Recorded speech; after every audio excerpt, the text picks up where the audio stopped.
સુરત મહાનગરપાલિકા દ્વારા આજરોજ ભારતના રાષ્ટ્રીય પર્વ 79માં સ્વાતંત્ર્ય દિનની ભાવભેર ઉજવણી કરવામાં આવી હતી। સુરતના મેયર દક્ષેશભાઈ માવાણીના હસ્તે ધ્વજવંદન સમારોહ યોજાયો હતો। આ કાર્યક્રમ પ્રસંગે શાળાના વિદ્યાર્થીઓ દ્વારા દેશભક્તિના નારા સાથે પ્રભાત ફેરી કરવામાં આવી હતી। ત્યારબાદ મેયર દક્ષેશ માવાણીએ ડીજેના તાલ સાથે 30 two wheeler, 10 balancing wheel police, એક ડેકોરેટિવ ટેબ્લો, એક ટેબ્લોસ અને 3 વિન્ટેજ કારના કાફલા સાથે આગમન કર્યું હતું અને ધ્વજવંદન કર્યું હતું। મેયર દક્ષેશભાઈ માવાણીએ જણાવ્યું હતું કે આજે દેશ આત્મવિશ્વાસથી ભરપૂર છે। સપનાઓને સંકલ્પની સાથે પરિશ્રમની પરાકાષ્ઠા કરી દેશ નવી ઊંચાઈઓને સર કરી રહ્યો છે। સુરત વિશ્વના સૌથી ઝડપી વિકસિત શહેરોમાં ચોથો ક્રમાંક ધરાવે છે। જરી ઉદ્યોગ, ટેક્સટાઇલ ઉદ્યોગ અને હીરા ઉદ્યોગ માટે વિશ્વભરમાં પ્રસિદ્ધ છે। મિની ભારત તરીકે પ્રસિદ્ધ સુરત શહેર મેટ્રો સિટી અને મેગા સિટી બનવા જઈ રહ્યું છે। ઇલેક્ટ્રિક વાહનો માટે દેશમાં પ્રથમ અને અલાયદી પોલિસી બનાવનાર દેશની પ્રથમ મહાનગરપાલિકા સુરત છે। ઇલેક્ટ્રિકની સાથે હાઇડ્રોજન, બાયોફ્યુઅલ જેવી વૈકલ્પિક ટેકનોલોજીને પ્રોત્સાહન આપવા સુરત ગ્રીન વ્હીકલ 2025 રજૂ કરનાર દેશની પ્રથમ મહાનગરપાલિકા બનવા જઈ રહી છે।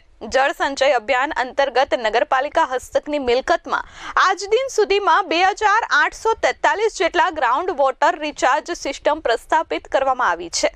વધુમાં 2320 જેટલી ગ્રાઉન્ડ વોટર રિચાર્જ સિસ્ટમ પ્રસ્થાપિત કરવાનું આયોજન છે। સમગ્ર દેશમાં સૌથી લાંબો 108 કિલોમીટર લંબાઈ ધરાવતા BRTS કોરિડોરમાં દૈનિક 2.5 લાખ શહેરીજનો મુસાફરીનો લાભ મેળવે છે। BRTS રૂટને સંપૂર્ણ ડીઝલ મુક્ત કરી હાલમાં અલથાણમાં દેશનું પ્રથમ સોલાર સંચાલિત બસ ડેપો કાર્યરત છે। વિશ્વકક્ષાના Surat railway station multi modal transport hub project હેઠળ જાહેર જનતાને એક જ સ્થળેથી train, metro, city bus, car અને રિક્ષાની સુવિધા મળશે। આજના સ્વાતંત્ર્ય દિનની ઉજવણીમાં સુરત મહાનગરપાલિકાના કમિશનર શાલિનીબેન અગ્રવાલ, સાંસદ મુકેશભાઈ દલાલ, ધારાસભ્ય, વિવિધ સમિતિના અધ્યક્ષ અને સામાજિક અને સ્વૈચ્છિક સંસ્થાઓ, શાળાના વિદ્યાર્થીઓ તથા અન્ય મહાનુભાવો ઉપસ્થિત રહ્યા હતા।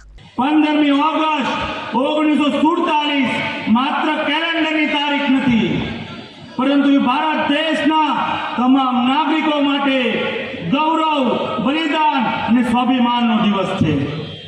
1947માં 15મી ઓગસ્ટનો દિવસ ભારતના ઇતિહાસમાં સુવર્ણ રીતે અંકિત થયો છે।